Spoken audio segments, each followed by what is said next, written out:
compared to other commodities? Intake of organic food varies country to country. Like my country, for example, is less than 0.1%, and where it's good, maybe go up to 4 to 5%. Depends on how you see it. Some of the traditional farming still being employed in developing countries. They actually may use organic farming. But by and large, in industrial nations, where they go to supermarkets and typical supply chains, organic food choice is not necessarily high, or it could be much higher. But one of the reasons is that when they like to certify for organic or sustainability, for example, then typically there's some associated cost in terms of changing the practice and auditing and getting the certificate right for traceability and so on. Mm-hmm. So there's some aspect of additional cost. And although many consumers in industrial nations say they'll be happy to pay premium for 10 to 50% or maybe up to 20%, in fact it's not happening. One thing is, of course, there's a difference between what we say and what we do. The other thing, of course, is when we try to certify something, there's always some gray areas. There's some aspect which may not be so clear. And then if there's a doubt, then they can demand premium and so on. A few things we could consider. First of all, for the marketers or the distributors of food products, one thing they can do is look at the whole supply chain and look for opportunity to reduce cost.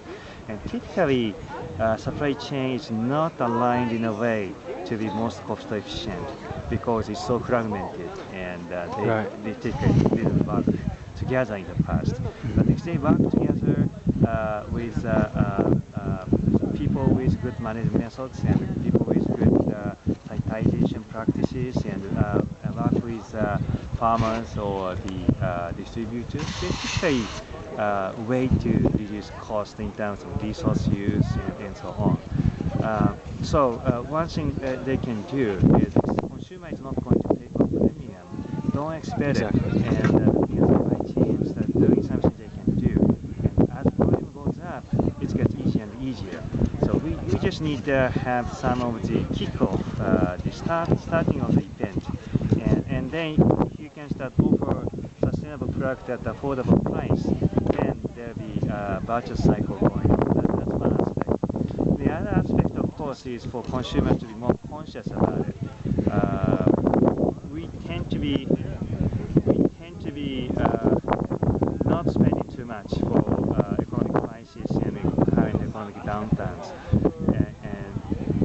But food is one area that you really don't change your food practice so much that you still eat 3 times a day typically for most of these nations, and you need so much amount you need. So if you can afford to, don't try to increase the quantity. That's going to kill yourself.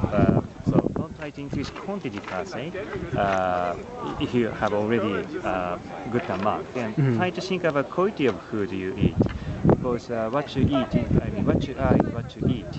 Those foods become part of you, and think of how it is produced, how much of chemical you like to accept.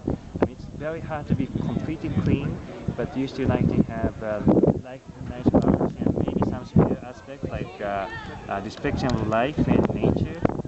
That some people think that's a values. And if you think it's something valuable in food, and there are a lot of valuable aspects in food, then consider making choices for better values. So if someone's selling organic food, and if it's very small scale, it could be very expensive, but if you encourage them to do so, or if you can do sourcing together, like community purchasing, and then eventually they can work on the economic part. The lack of demand is one reason why organic food is expensive. So we have to cut this vicious cycle, and that's kind of the two-way directions we could do work on.